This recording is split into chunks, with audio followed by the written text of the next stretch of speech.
A very good evening, everybody. The case that I'll be dealing with today is Golaknath versus State of Punjab, filed in 1967. This particular topic that we'll talk today is talks about whether the Parliament has the right to amend the Constitution of India. Now, before we get into the answer, let's understand the background of the case. So, the background of the case is that I.C. Golaknath was a resident of Punjab, and during that time, Punjab had enacted a bill known as Punjab Security of Land Tenures Act 1953. In that, and was placed in the 9th schedule of the Constitution. Now, during that time, Golaknath had around 500 acres of land, but this particular land security tenure act said that only 30 acres of land would remain with Mr. Golaknath, and the rest of the land would be considered as surplus and will be transferred to the state of Punjab. Now, at that time, the right to hold and acquire property was a fundamental right. We all know now that it is no more a fundamental right, but more of a legal right now under Article 300A. So, because it was the fundamental right back then, so it was covered under Article 19(1) subclause F. So Golaknath went to the Supreme Court of India under Article 32. So as we have discussed earlier in the lectures also, so if somebody finds that their fundamental right is being hampered, then they can violated, then they can move to the Supreme Court of India. So Mr. Golaknath did the same thing, and he went to Supreme Court of India against the state of Punjab. Now, the question arose whether this change in the Parliament, the constitutional change in the Parliament, can change fundamental right. Okay, so arguments were made that that was the petitioner Mr. Golaknath. He said that since the fundamental right is in the part 3 of the Constitution, they are essential and the integral part of the Constitution, and they cannot be taken away by from any citizen. Okay, because these are the heart and soul of the body. If we remove the fundamental right, it will be like a body without a soul. So fundamental right is kind of a soul, and therefore it cannot be taken by anybody. And if anything is changed, then if anything is amended, if anything is brought about a change in the Constitution, it should consider the basic structure of the entire Constitution. If any new idea is given, so the basic structure of the Constitution will remain intact, and under that purview only any amendment can be made. If at all there is a kind of change, then Parliament should not have the authority to do so.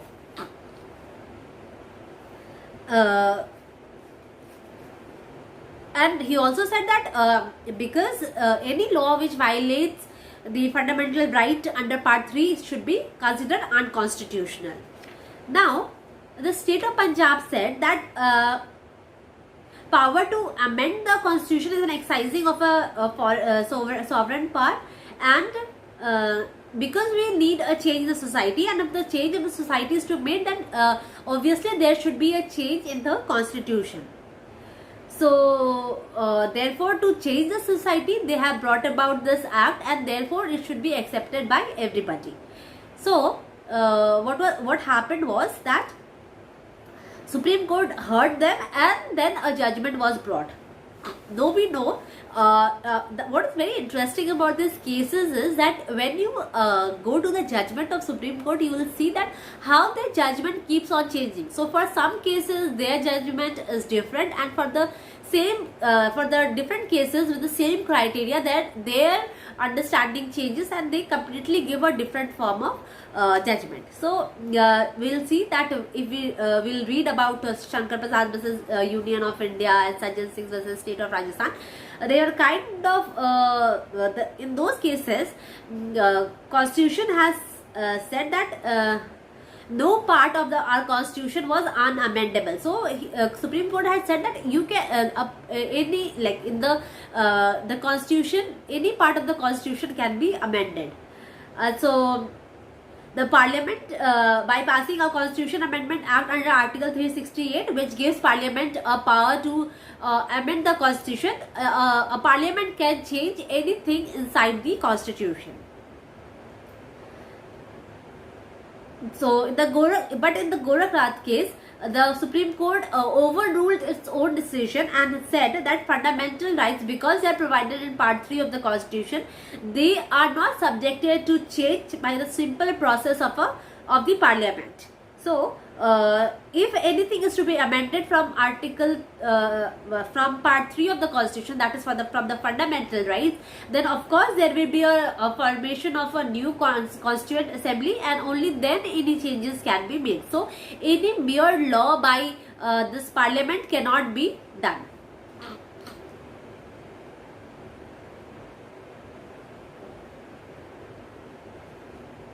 And therefore he said that anything that changes the constitution will actually be considered null and void under Article 332 of the Constitution. So what was the importance of this case? The importance of this case was that it actually saved people from colorable exercise of the power of the parliament. And since we all know that what does parliament do is, for its own benefit, every government that comes for its own benefit, they try to change things, and then they like steal people of their rights. But Supreme Court said that these any change in the constitution cannot be done by mere change by the parliament, and therefore this anything that changes the fundamental right of a person, of a citizen, will be considered null and void. It also said that after this case there will be a prospective overruling of the law. What does that prospective overruling of the law means? That since this particular decision has been made today, any other decision on the same matter will be considered from the future, and no case in the past will have the benefits of the decision taken in the Golaknath case. So every other case from then on would be bear the benefits, bear the advantages of Golaknath case, but any other case from the past will have no benefits. So they will be considered the way they were judged. So there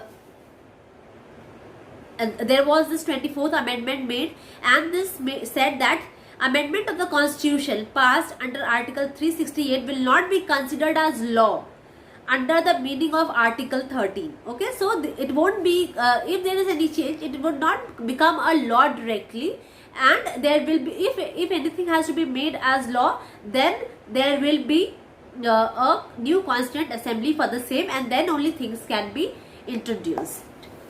So we see how fundamental rights are important for every citizen of India, and I guess that this particular chapter you must have understood. Thank you.